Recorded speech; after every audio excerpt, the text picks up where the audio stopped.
Mari kita bahas lebih lanjut. Sekarang kita bersama Laura Wells, jurnalis lepas yang bergabung bersama kita dari Turki. Laura, senang sekali bisa berbincang denganmu di I24 News English. Presiden Trump mengatakan kepada sekutu NATO bahwa mereka perlu memikul tanggung jawab yang lebih besar atas keamanan mereka sendiri. Bagaimana Turki menggunakan pesan tersebut untuk berargumen bahwa mereka seharusnya dipandang sebagai salah satu kekuatan militer utama dalam aliansi itu?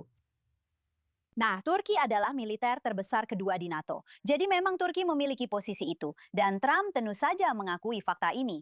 Seperti yang sudah kamu katakan, mereka memang membeli sistem pertahanan rudal S-400 dari Rusia. Itu terjadi setelah mereka mencoba membeli sistem Patriot dari Amerika Serikat. Tapi mereka benar-benar menawar dengan keras untuk mendapatkan teknologinya, bahkan seluruh sistemnya agar bisa berada di bawah kendali Turki.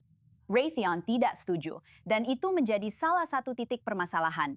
Jadi, seperti biasa yang dilakukan Erdogan, dia memainkan satu kekuatan besar melawan yang lain. Dan dia berkata, baiklah, kalau kalian tidak mengizinkan saya membeli sistem Patriot ini, saya akan memilih sistem Rusia S-400 yang sebanding. Dan itulah yang dia lakukan. Pada saat itu, Amerika Serikat menjatuhkan sanksi CAATSA. Itu adalah tindakan dari Kongres yang memberikan sanksi kepada negara manapun yang membeli produk tertentu seperti pertahanan dari Rusia. Sekarang, ada negara-negara yang mendapatkan pengecualian untuk hal ini. 2 di antaranya adalah India. Dan itu merupakan tindakan dari Kongres, agar pengecualian itu diupayakan oleh perwakilan Rokhana. Tetapi itu diputuskan melalui pemungutan suara oleh Kongres. Negara lain yang juga mendapatkan pengecualian adalah Yunani. Karena Siprus sebelumnya memiliki sistem rudal pendahulu S-300. Amerika Serikat mengatakan bahwa mereka harus memberikannya kepada Yunani setelah Turki mengeluh tentang kemungkinan Siprus menggunakan sistem itu terhadap Turki. Itu adalah kompromi dari Amerika Serikat. Sekarang Yunani akan membeli F-35. Jadi Turki berargumen bahwa mereka juga anggota NATO dan seharusnya mendapatkan perjanjian yang sama seperti negara-negara lain seperti Yunani yang juga anggota NATO dan India yang bukan anggota NATO. Nah, Laura, Erdogan juga mengatakan bahwa Turki berada di jalur yang tepat untuk mencapai target pengeluaran pertahanan NATO sebesar 5% pada tahun 2030. Dan dia akan menambahkan 24 miliar dolar lagi ke dalam proyek pertahanan udara Kubah Baja itu. Mengapa Ankara sangat menekankan Kubah Baja saat ini? Turki sedang bersiap menghadapi ancaman apa?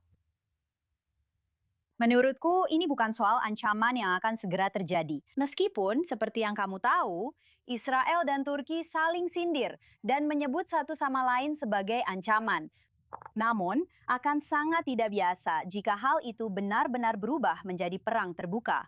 Menurutku, yang ingin dilakukan Turki adalah membangun militer yang lebih besar dan lebih kuat sebagai penangkal. Tapi lebih dari itu, Erdogan benar-benar telah menginvestasikan banyak riset dan modal ke dalam industri pertahanan. Baru saja di KTT NATO ini, Turki dan Inggris menandatangani kesepakatan pertahanan senilai 50 miliar dolar. Jadi ini adalah salah satu industri terbesar di Turki saat ini dan sedang berkembang pesat. Turki saat ini adalah eksportir pertahanan terbesar ke-11 di dunia. Dan Erdogan telah mengatakan bahwa dia ingin masuk dalam 10 besar. Nah, sudah, ketika Anda berbicara tentang peningkatan sistem pertahanan yang bisa menuju ke Turki, Israel, Yunani, dan Siprus, mereka semua waspada terhadap Turki yang lebih kuat. Dan mereka mencoba mengungkapkan beberapa kekhawatiran. Jika Ankara benar-benar mendapatkan keringanan sanksi, jet yang lebih canggih seperti F-35 perisai pertahanan rudal yang lebih kuat dengan Kubah Baja, bagaimana itu akan mengubah keseimbangan kekuatan di Mediterania Timur, bahkan di Timur Tengah secara keseluruhan? Sulit untuk dikatakan karena ada 19 negara yang memiliki jet tempur supersonik F-35. Turki secara umum, di bawah Erdogan dan presiden lainnya, sangat berhati-hati terhadap perang sejak kalah dalam Perang Dunia I. Mereka juga tidak ikut serta dalam Perang Dunia II, jika kamu ingat. Dan itu adalah etos yang dianut oleh sebagian besar penduduknya.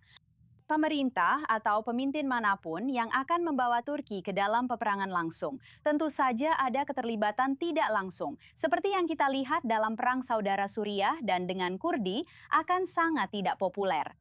Jadi saya tidak yakin ini benar-benar soal keseimbangan kekuatan. Meskipun Erdogan khususnya memang sangat ingin memastikan bahwa Siprus bukan ancaman atau negara lain seperti Israel bukan ancaman.